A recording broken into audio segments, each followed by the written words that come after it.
নমস্কার, ওঙ্কার বাংলায় আপনাদের স্বাগত। সঙ্গে রয়েছে আমি সহেলি। নজর রাখবো এখনকার গুরুত্বপূর্ণ খবরে।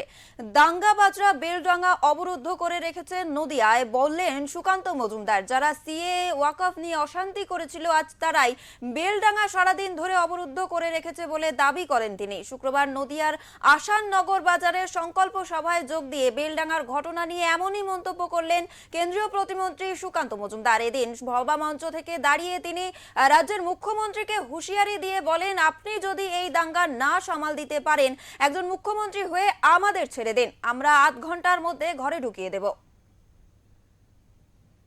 NH 34 এর উপরে বেলডাঙ্গা বলে মুর্শিদাবাদের একটি জায়গা আছে, জানেন তো? সেই বেলডাঙ্গাতে ঝাড়খণ্ডে একটি ছেলে, মুসলিম ছেলে, কাজ করতে গেছিল। আমরা তো জানি এই রাজ্যে কাজ নেই, বিভিন্ন জায়গায় গিয়ে কাজ করে বেড়াতে হয়। আজকে সেই ছেলেটি ঝাড়খণ্ডে মারা গেছে। ওর পরিবার, গ্রামের লোক বলছে অস্বাভাবিক মৃত্যু, তার বডি গাছের ডালে ঝুলতে দেখা গেছে। ঝাড়খণ্ডে কার সরকার আছে?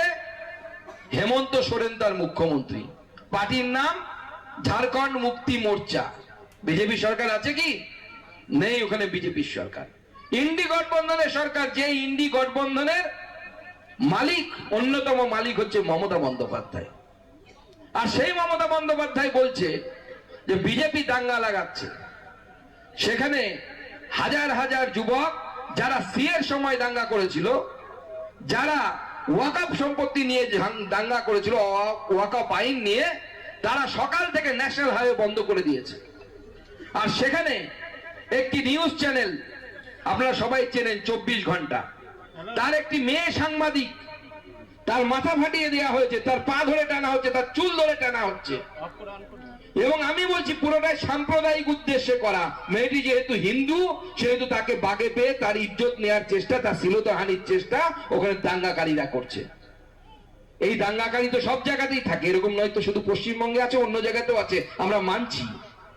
কিন্তু প্রশ্ন হচ্ছে অন্যান্য জায়গায় দাঙ্গাকারীদের সাথে কি ধরনের আচরণ করেন সেখানকার মুখ্যমন্ত্রী, আর পশ্চিমবঙ্গের মুখ্যমন্ত্রী কি আচরণ করছেন?